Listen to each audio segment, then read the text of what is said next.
Hello student, आज हम लोग स्टडी करेंगे क्वेश्चन नंबर 86।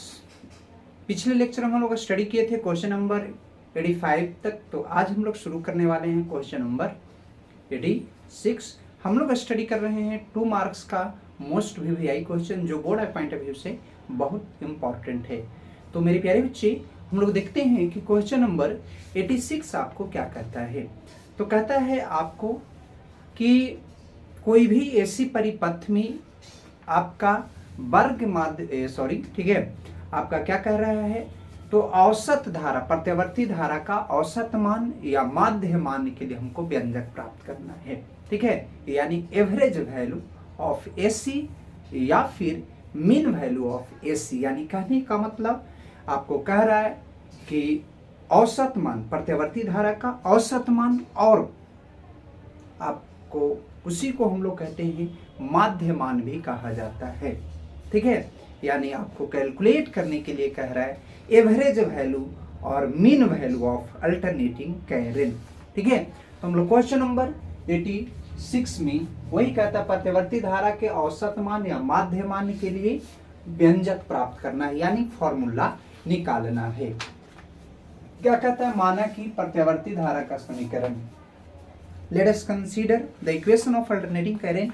आई बराबर क्या होता है, I naught sine omega T, प्रत्यावर्ती धारा का समीकरण हो गया। फिर आपको क्या कहता है, अर्ध समय में प्रवाहित आवेश, कह रहे आधा समय में T/2, अर्ध समय में, ठीक है, हाफ टाइम में जो आपको चार्ज फ्लो करता है, कितना चार्ज, तो dq बराबर I इंटू dt।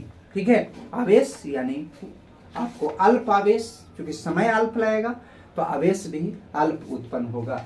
dq बराबर I इंटू डी टी, तो dq टू dq, I का value I naught sine omega T और dt।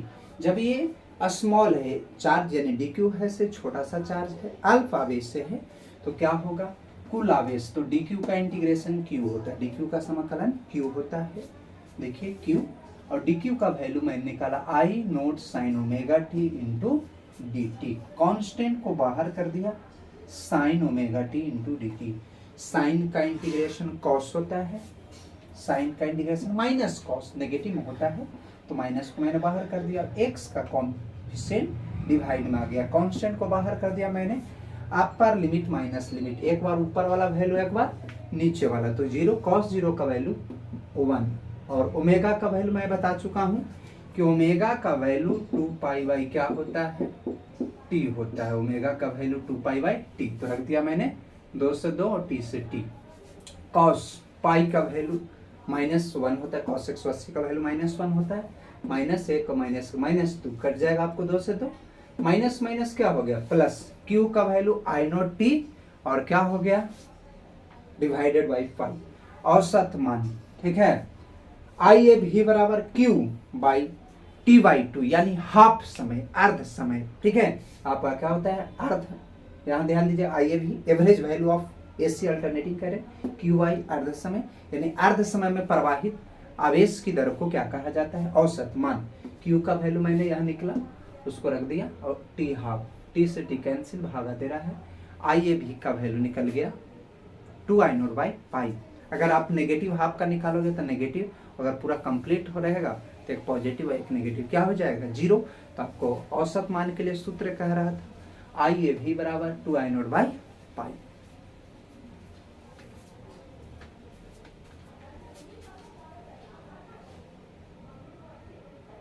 कर दिए।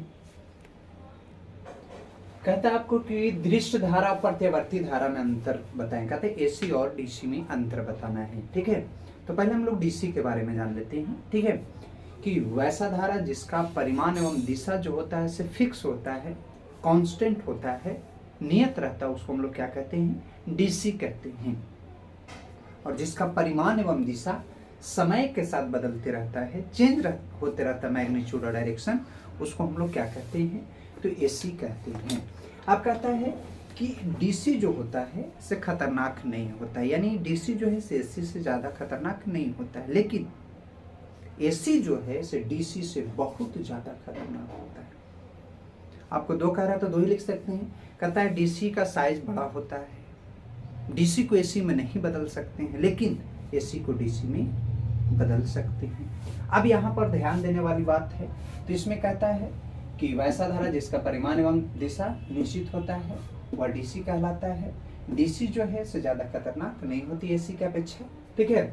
अब कह रहा है एसी जिसका परिमाण एवं दिशा क्या होता है, हमेशा समय के साथ बदलते रहेगा, उसको हम लोग क्या कहेंगे, एसी कहेंगे। यानी मैग्नीट्यूड और डायरेक्शन चेंज होगा समय के साथ विथ रेस्पेक्ट टू टाइम। कहते हैं एसी डीसी से ज़्यादा खतरनाक होती है। एसी जो होता है से डीसी से खतरनाक ज़्यादा होती है, यानी कह सकते हैं कि डीसी कम खतरनाक होता है, एसी ज़्यादा होता है। एसी का साइज स्मॉल होता है, एसी को हम लोग डीसी में कन्वर्ट कर सकते हैं, ठीक है।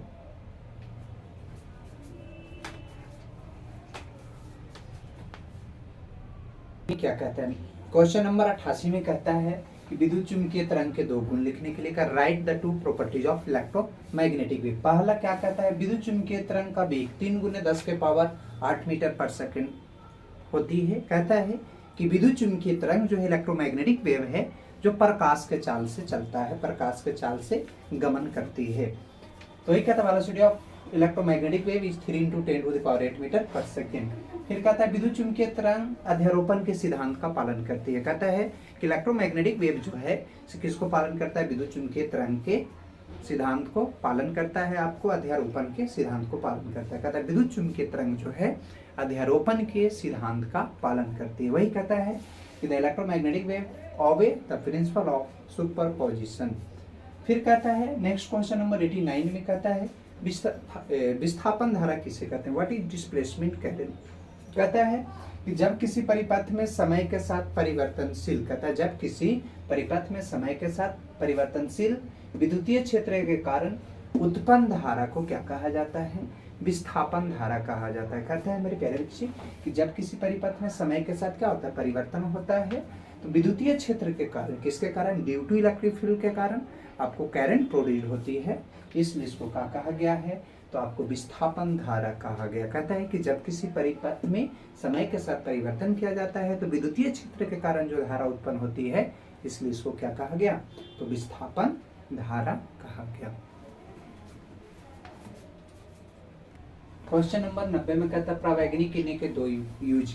कहता है प्रावैगिक किरणें के दो उपयोग, यानी अल्ट्रावायलेट रे का दो यूज कहाँ पर किया जाता है। आखिरकार अल्ट्रावायलेट रे का यूज जो है से कहाँ पर, प्रावैगिक किरणें का उपयोग हम लोग कहाँ पर करते हैं। तो इसका उपयोग जो है हम लोग कीमती पत्थर, कॉस्टली स्टोन को पहचानने में ही किया जाता है। अल्ट्रावायलेट रे का यूज जो है हम लोग खाद्य संरक्षण, खाने पीने के सामान को सुरक्षित करने में इसका इस्तेमाल किया जाता है। फिर जैसे हम लोग मोबाइल में फिंगरप्रिंट लगाते हैं तो फिंगरप्रिंट से जो रे निकलता है उसमें आपको अल्ट्रावायलेट रे रहता है, तो इसका यूज हम लोग फिंगरप्रिंट में भी करते हैं। या फिर अदृश्य, हम लोग जब कोई चीज़ लिखते हैं अदृश्य लिखावट में भी इसका इस्तेमाल किया जाता है। तो वही कह रहा है कि प्रावैगिक किरणें के दो उपयोग। तो पहला कहता है खाद्य पदार्थों के संरक्षण में इसका उपयोग किया जाता है, खाने पीने के पदार्थों में इसका यूज किया जाता है अल्ट्रावायलेट रे का। दूसरा कहता है प्रावैगिक किरणें का उपयोग अंगुली छाप में, यानी फिंगरप्रिंट को बोला जाता है, अंगुली छाप में इसका उपयोग हम लोग करते हैं। फिंगरप्रिंट हम लोग लगाते हैं फोन में, ठीक है, तो उसमें जो रे प्रोड्यूस होता है अल्ट्रावायलेट रे प्रोड्यूस होता है। फिर कहता है अपवर्तनांक किसे कहते हैं, रिफ्रैक्टिव इंडेक्स किसको कहा जाता है। क्वेश्चन नंबर 90 में आपको क्या कहता है 91 में कि अपवर्तनांक किसे कहते हैं, रिफ्रैक्टिव इंडेक्स किसे कहते हैं। तो कहता है निर्वात में प्रकाश की चाल तथा माध्यम में प्रकाश की चाल के अनुपात को क्या कहा जाता है, तो अपवर्तनांक कहते हैं, रिफ्रैक्टिव इंडेक्स कहते हैं, μ/cm, ठीक है। अब यहाँ पर the ratio of velocity of light in vacuum and velocity of light in medium is known as refractive index. कह रहा है कि निर्वात में प्रकाश की चाल तथा माध्यम में प्रकाश की चाल के अनुपात को हम लोग क्या कहते हैं, तो उसको हम लोग अपवर्तनांक कहते हैं।